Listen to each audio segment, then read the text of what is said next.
queria agradecer a Gabriela, ao Juliano pelo convite e todo mundo que está aqui feriado de manhã cedo para falar sobre liberdade. E vai ser uma palestra um pouco diferente sobre o que eu normalmente falo. Escrevo sobre arquitetura e urbanismo. Hoje vai ser sobre... Ali. Aqui, ó. Cidade Startup. Então, a ideia é mudar um pouco a forma como a gente vê governos, né? Eu acho que grande parte do debate que a gente tem complica muito a visão que a gente tem hoje sobre o que é um governo e pretende abordar o assunto de governo, o tema governo como uma tecnologia. A gente fala muito em sistemas de governo, mas eu vejo pouco a gente usar o termo tecnologias de governo. Inclusive, durante a palestra, eu vou usar terminologias diferentes, talvez vocês não estejam acostumados, para a gente tentar entrar no espírito de o que é uma cidade startup e o que seria empreender uma cidade e uma nova tecnologia. Eu sei que muitos de vocês aqui são empreendedores, provavelmente empreendedores vão entender um pouco melhor o tema por ter a ver com startups, mas, enfim, eu espero que agrade a todos.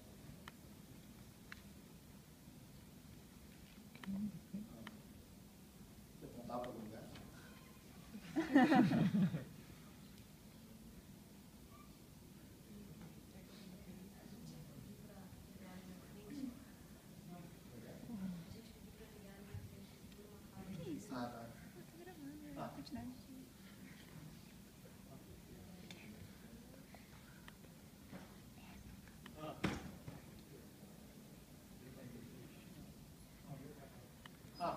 Pra cá.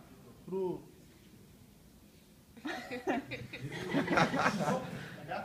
Não sei mesmo. É governamental.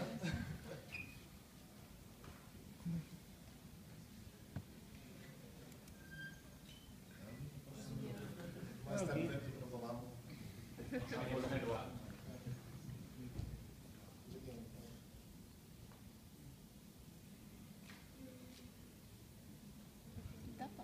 tô aparecendo.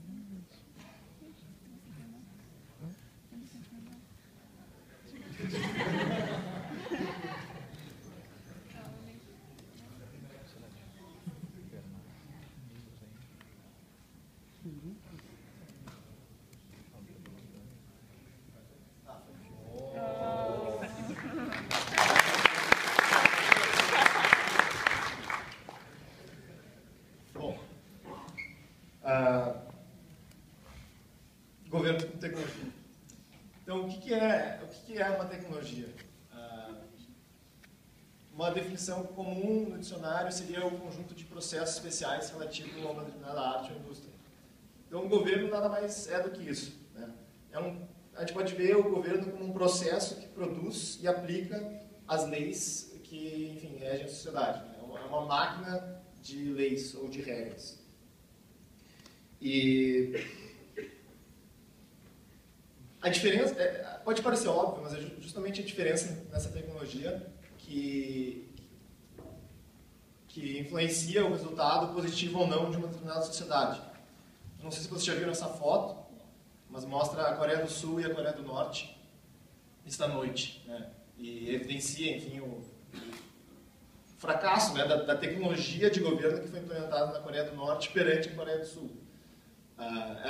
Era o mesmo país, com a mesma língua, a mesma cultura, infraestrutura parecida, recursos naturais parecidos, né? São vários temas que normalmente a gente tenta culpar as civilizações, né? Bom, a cultura fez com que eles não se conseguissem desenvolver, os recursos naturais.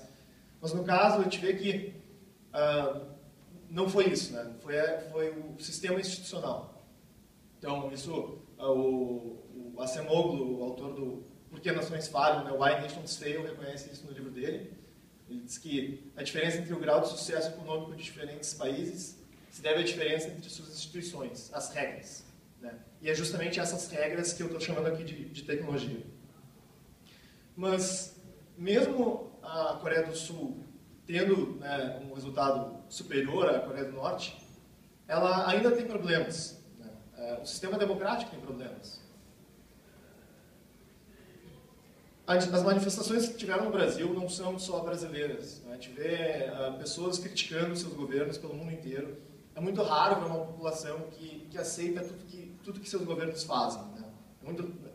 Independente da ideologia ou de o que as pessoas acreditam.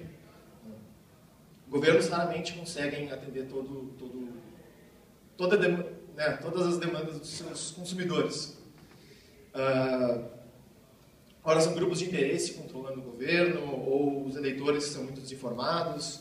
Então, tentar investigar um pouco como é que funcionam as engrenagens dessa tecnologia que a gente chama de democracia. Então, imagine uma lei que produz um resultado positivo de 100 milhões de reais para um grupo X, e isso é um grupo qualquer da sociedade, não estou fazendo relação com nenhum grupo específico. Vocês podem usar a criatividade de vocês, mas imagine que ao mesmo tempo essa lei produz um resultado negativo para todo o resto da população. Então, é uma lei que tem um resultado negativo, líquido de menos 100 milhões de reais. É uma lei que destrói valor para a sociedade. Mas imagina que esse grupo tem 100 pessoas e vamos pensar na população do Brasil de mais ou menos 200 milhões de pessoas. Isso significa que, em média, cada pessoa do grupo X vai ganhar um milhão de reais se essa lei passar, e cada cidadão brasileiro vai perder R$1 se essa lei passar. Então, vendo os incentivos desse sistema, qual que vocês acham que vai ser, qual que vocês acham que vai ser o resultado disso? Essa lei vai passar ou não? Então, é muito provável que ela passe por causa da organização desse determinado grupo, e é isso que a gente chama de grupos de interesse no processo democrático. Né? E isso, assim, não foi programado, né? É uma espécie de bug na tecnologia. Ela sistematicamente produz leis que favorecem determinados grupos. E ninguém pensou nisso quando montou o sistema democrático, mas é muito comum que isso aconteça. Algumas pessoas falam, bom, então vamos tentar a gente formar o nosso grupo e brigar pelos nossos interesses, e assim funciona a democracia. Mas daí no fim a gente vai ter um sistema onde está todo mundo brigando por leis que destroem valor na sociedade, o que não é um resultado muito bom. Pegando esse assunto de incentivos, né? Numa votação onde o colégio eleitoral tem 150 milhões de pessoas, qual que é o resultado que um eleitor tem no resultado final das eleições? É muito pequeno. É 1 dividido por 150 milhões. Então, por ele ter um processo, um papel quase insignificante no papel decisório, ele não vai se preocupar muito em pesquisar sobre qual político é corrupto, enfim, qual político defende as políticas públicas necessárias para o desenvolvimento do país. Inclusive, ele não vai nem saber quais são as políticas necessárias para o desenvolvimento do país. Alguns economistas, inclusive, falam que, por causa dessa falta de conhecimento, a democracia até que funciona bem, ela atende às demandas da população. Mas o eleitor médio, na verdade, não sabe muito bem como votar, né? O que deve ser feito. A gente fala também que, bom, educando o país, a gente vai conseguir que essas pessoas votem bem. Mas, pensando em uma pessoa que estuda arquitetura, ou medicina, ou, enfim, engenharia, por ela ser formada, por ela ser mais educada, ela não vai estar pensando em política pública, né, em resultado do processo democrático, assim, ela não vai estar pensando nisso para a sociedade, né? Ela vai estar pensando em se educar para ela se tornar uma boa profissional. Então, esse caminho também não parece ser uma solução para corrigir os bugs, né, dessa tecnologia. O sistema tem que criar incentivos para que cada um se eduque, né, que cada um participe, e não a gente ficar tentando convencer as pessoas disso. Digamos que, enfim, o universo se curve para os nossos interesses e a gente consiga finalmente eleger, né, o super-homem da política. Assim, nada daquilo valeu, e mesmo assim ele vai ser eleito e ele vai ter no máximo 2 mandatos, ele ainda vai ter toda a estrutura governamental montada que já existe, que ele não vai conseguir mudar, ele não pode mudar a Constituição, por exemplo, e tem chances ainda de o político que vier depois dele mude tudo o que ele fez. Andar 2 passos para frente e depois 3 passos para trás.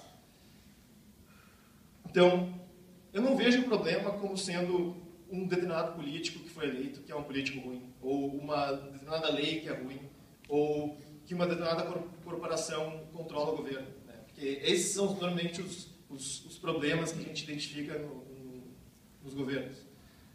Mas é mais o problema da tecnologia, né? Dessa máquina, que sistematicamente gera esse resultado, independente de onde ela é implementada. Isso acontece no mundo inteiro. Então, como criar uma máquina de leis boas? Eu sempre gosto de usar essa frase do Churchill, de que a democracia é a pior forma de governo, salvo todas as demais formas que têm sido experimentadas de tempos em tempos. E eu concordo com o Churchill, mas eu acho que a gente tinha que experimentar muito mais. Né? Quando a gente pensa em tecnologia, a gente não chega numa determinada tecnologia e fala, bom, não tem como fazer melhor que isso, vamos parar por aí. E se tu quiser, porque o debate é mais ou menos assim, né? Bom, se tu não gosta de democracia, então tu prefere uma ditadura ou algo assim. E é como se eu dissesse, bom, se eu não gostei do iPhone 5, eu vou gostar do 4. Não é bem assim que funciona, eu acho. E para experimentar essas novas ideias, né, muita gente vê pessoas que têm ideias diferentes como essas que querem uma ditadura ou querem uma revolução. Mas eu acho que não é por aí o caminho também. Mesmo uma revolução, ela muda uma forma de governo para uma sociedade inteira imposta. Né? Eles falam, bom, algumas pessoas não vão gostar, algumas pessoas podem se machucar ou até morrer no meio do caminho, mas, enfim, a gente tem que experimentar uma ideia nova e revolução é o único jeito. Mas, enfim, revoluções não trazem bons resultados a longo prazo. Né? Inclusive, muitas revoluções colocam ditadores muito piores do que os anteriores no lugar deles.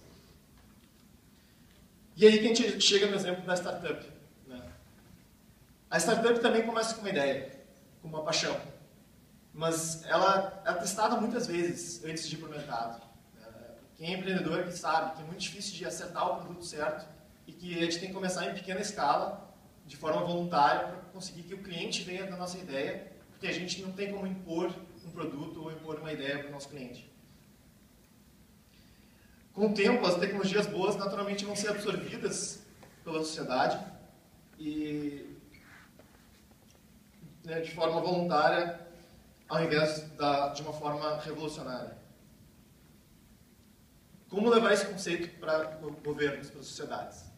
Então, o Larry Page, CEO e fundador do Google, falou em um dos últimos discursos de que a gente deveria ter lugares seguros onde a gente poderia tentar novas coisas e resolver qual é o efeito disso na sociedade, qual é o efeito disso nas pessoas, sem precisar soltar isso no mundo normal. E as pessoas que gostam dessas coisas podem ir para lá e experimentar com isso. Então, ele pode ter pensado nisso instintivamente, mas é exatamente esse conceito de uma cidade startup. Reservar um lugar, um espaço não habitado, testar uma nova tecnologia de governo, quem quiser ir para lá é livre para fazer isso, e com o tempo vai surgir inovação. Então, quando a gente pensa em governo como tecnologia e um mercado de cidades startups, é mais ou menos assim que a gente tem que ver o mundo. Né? Governos competindo entre si por clientes, por consumidores. Só que esse mercado é muito fechado, né? Porque toda a terra já foi tomada. É como se existisse um cartel entre governos. Eles conspiram entre si, eles fecham suas barreiras, e não é mais como era antigamente, que a gente podia desbravar uma nova terra, né? Como foi a fundação dos Estados Unidos, experimentando com uma nova forma de sociedade. E num mercado onde tem altas barreiras de entrada, tem pouca inovação. Mas ainda tem alguns jeitos de inovar nessa área, que eu vou trazer alguns exemplos para vocês, que é tanto fazer parcerias com os players existentes, ou, enfim, desbravar novos mercados, que são os oceanos e as águas internacionais. A primeira delas, que foi quando eu primeiro tive contato com cidade startup, foi através de um vídeo do TED, do economista Paul Romer, que ele chama de Charter Cities, né? Por que o mundo precisa de Charter Cities? Na tradução, alguns usam o termo cidades modelo. A ideia do Romer é convidar um país desenvolvido com uma tecnologia relativamente superior ao resto do mundo para gerenciar uma zona especial não habitada, que seria a cidade modelo, num país que não tem condições de criar essa tecnologia por si próprio e não tem condições de mudar a estrutura que já existe no país. Um modelo parecido seria a cidade de Hong Kong. A cidade de Hong Kong, até 1997, era gerenciada pelo Reino Unido e só em 97 foi devolvida para a China. O interessante era que era claro que a tecnologia de Hong Kong era superior à chinesa. Era uma democracia contra uma ditadura. Ela tinha economia de mercado contra uma economia totalmente dirigida, que era a China. E assim como uma tecnologia que funciona, o legal de ver foi que depois que foi devolvida à China, não foi a China que enfim, englobou Hong Kong e destruiu o sistema que tinha lá. Mas a tecnologia chinesa, a tecnologia de Hong Kong que acabou influenciando o resto da China, que claro que ainda não é como Hong Kong é hoje, mas gradualmente está abrindo seus mercados e se tornando mais democrático. O Romer, em 2011, voltou para o TED para falar sobre um projeto que ele tinha para implementar uma cidade modelo dessas em Honduras. O governo de Honduras mostrou interesse em criar uma cidade dessas, mas ele começou a encontrar problemas no desenvolvimento desse processo, né? Porque a ideia da cidade modelo, dependendo do ponto de vista, pode se confundir com o neocolonialismo, porque tem outro país envolvido no desenvolvimento dessa tecnologia. Então, em Honduras teve muita resistência para a ideia do Romer, né, nos moldes que ele tinha introduzido. Então, ele acabou desistindo do projeto, mas ele continua atrás de parceiros, né, ele continua divulgando a ideia. Esse é o site da Charter Cities. E, inclusive, o Romer, nas últimas entrevistas que eu vi dele, ele começou a usar mais o termo cidade startup, né, Startup Cities, talvez por uma estratégia de convencer as pessoas e talvez por pivotar, né, na estratégia de implementação da tecnologia dele.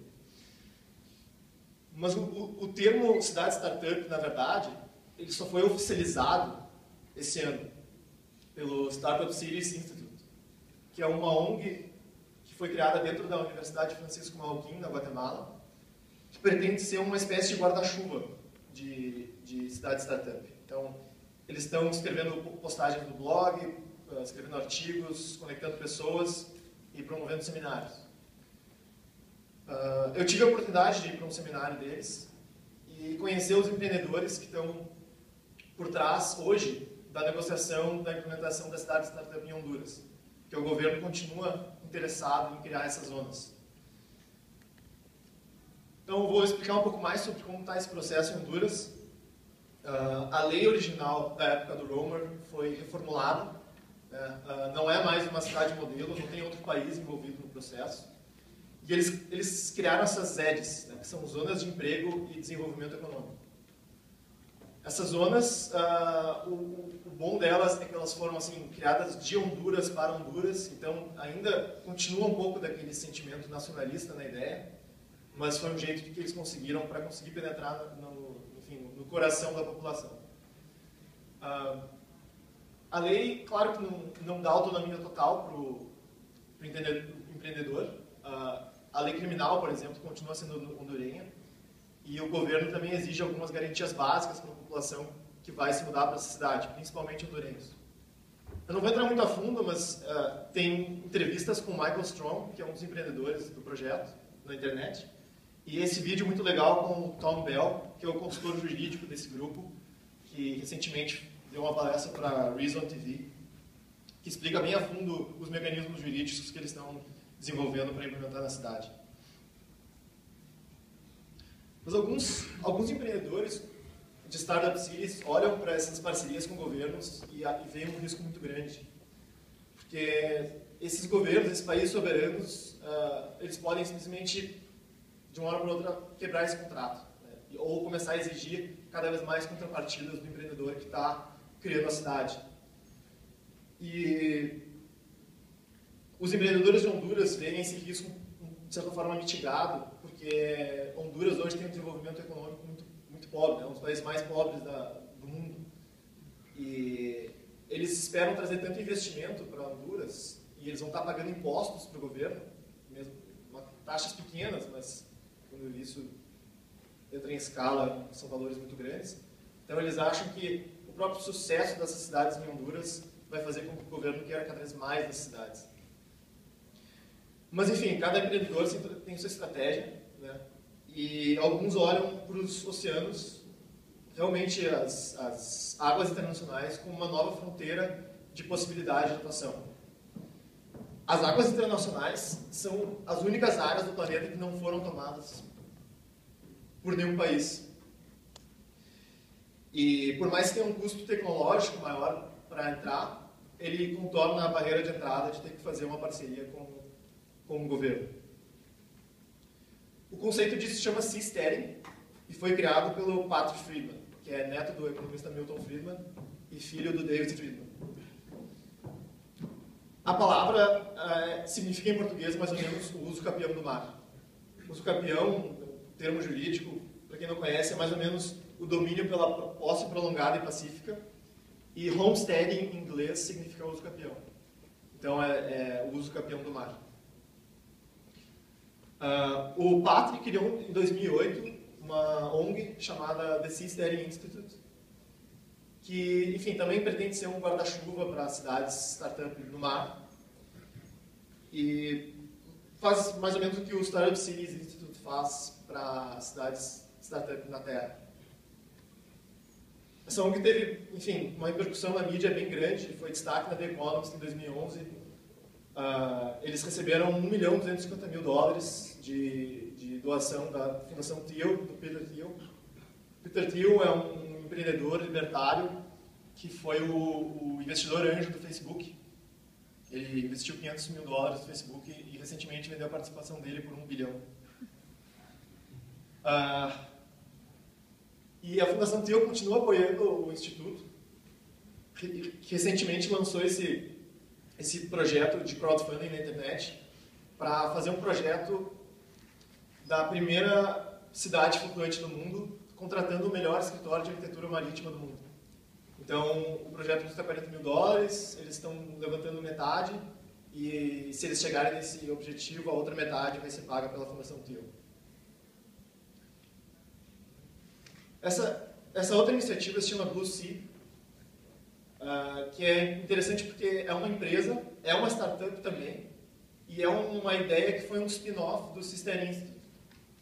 O diretor jurídico do Seasteading, que era do Seasteading Institute, o Dario Mutabia, ele decidiu, enfim, tornar aquela ideia de Seasteading um negócio. Então, o objetivo da Blue Sea é colocar um navio adaptado na costa da Califórnia para receber startups e empreendedores que têm dificuldade de conseguir visto de entrar nos Estados Unidos. Esse navio vai ficar a mais ou menos 12 milhas náuticas da costa da Califórnia, que equivale a mais ou menos 30 minutos de balsa ou outro meio, e basicamente daria acesso a essas empresas e empreendedores à comunidade empreendedora e inovadora do Vale do Silício, sem precisar do visto. Essa é mais ou menos a situação que os Estados Unidos encontra hoje, né? Um imigrante que chega no Vale do Silício para empreender, para fazer novos negócios, é considerado desempregado pelo governo, porque legalmente, enfim, ele não está produzindo nada. Então muita gente é expulsa do país por causa disso, e a Blue Sea tenta criar um jeito de contornar essa barreira migratória. Então, Blue Sea já despertou o interesse de 1.500 empreendedores, de mais ou menos 500 startups de 72 países, para se mudar para essa comunidade, caso ela venha acontecer. O plano deles é lançar o navio ano que vem, então é uma realidade muito próxima. O que eu acho legal desse gráfico também, desses dados, é que quando a gente fala em cidade startup, o interessante é que a cidade está sempre querendo mais gente, né? Mais consumidores, mais diversidade. E quando a gente pensa em como são os países e as nossas cidades hoje, parece que eles não querem mais gente, parece que eles querem se fechar, né? Criar barreiras, menos diversidade, mais dificuldade para as pessoas migrarem. E outra coisa interessante desse projeto é que eles fizeram uma pesquisa para ver quais eram as motivações das pessoas para se mudar para esse lugar. E eles descobriram que a principal motivação não era burlar essa questão do visto, mas sim simplesmente morar e trabalhar nessa comunidade de startups que seria a única no mundo. Muita gente pergunta sobre o custo de vida, né? Porque pensa assim, bom, a diária de um cruzeiro é muito cara, então será que isso impediria a viabilidade do negócio? Então, como eu falei das barreiras nas cidades, né?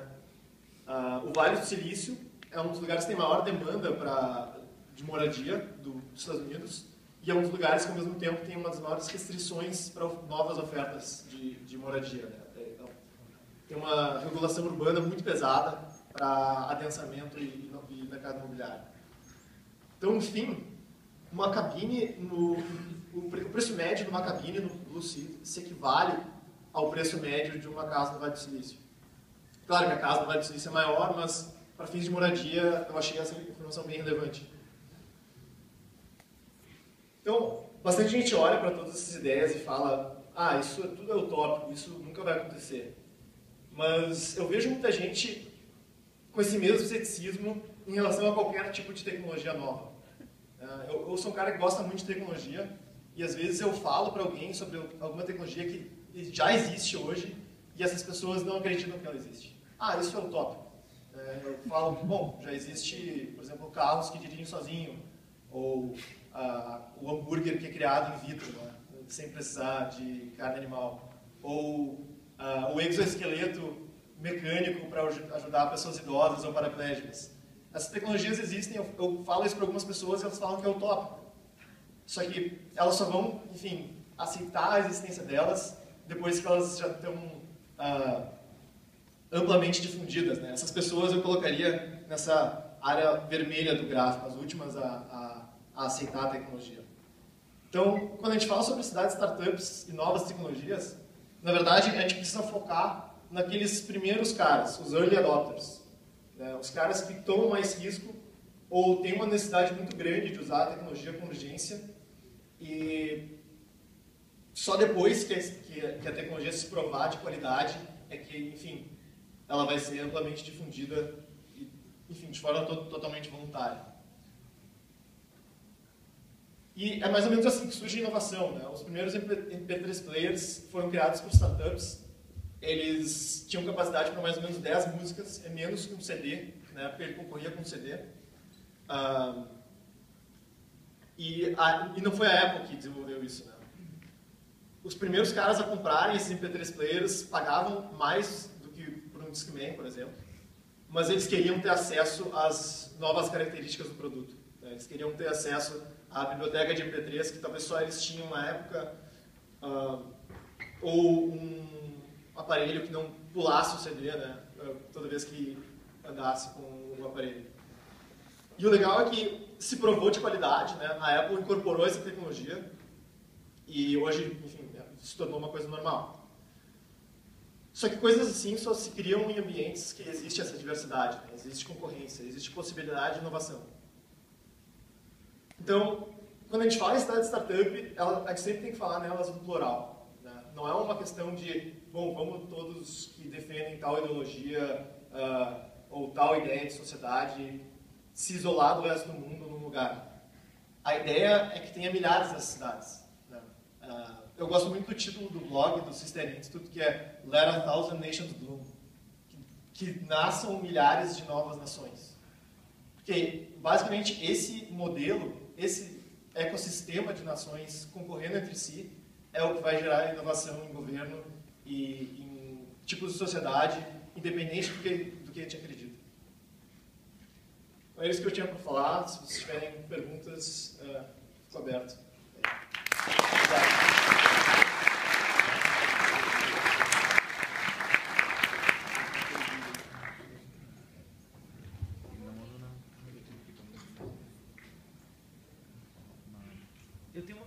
bem simples. Eu queria saber do crowdfunding, aquele que você mencionou, para fazer um CISTED, se ele ainda está aberto, se já fechou, como é que está o status dele.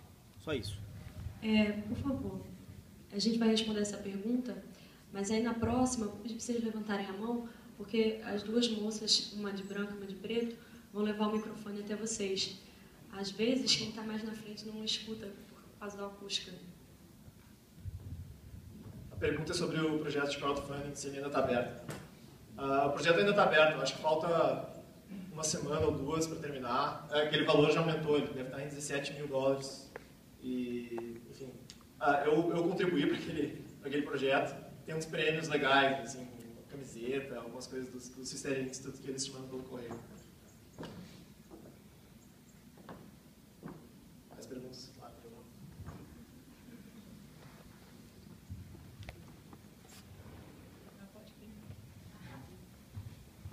Oi, Ana.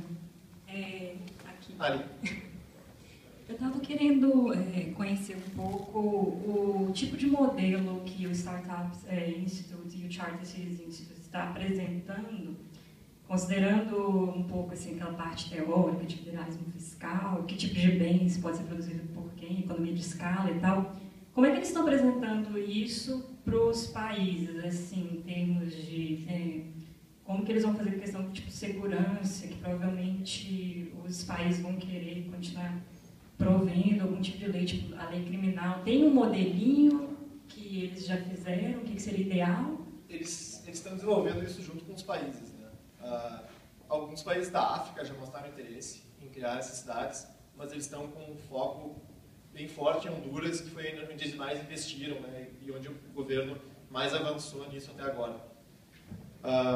Eu sei que a lei criminal continua de Honduras, mas aparentemente o serviço de segurança seria privado, né, pelo que eu entendi. Porque a própria polícia de Honduras não sabe, eles não têm serviço de investigação, por exemplo, eles não têm tecnologia de segurança. Entendi. Então eles pedem que essa empresa traga benchmarks mundiais para serem implementados na cidade.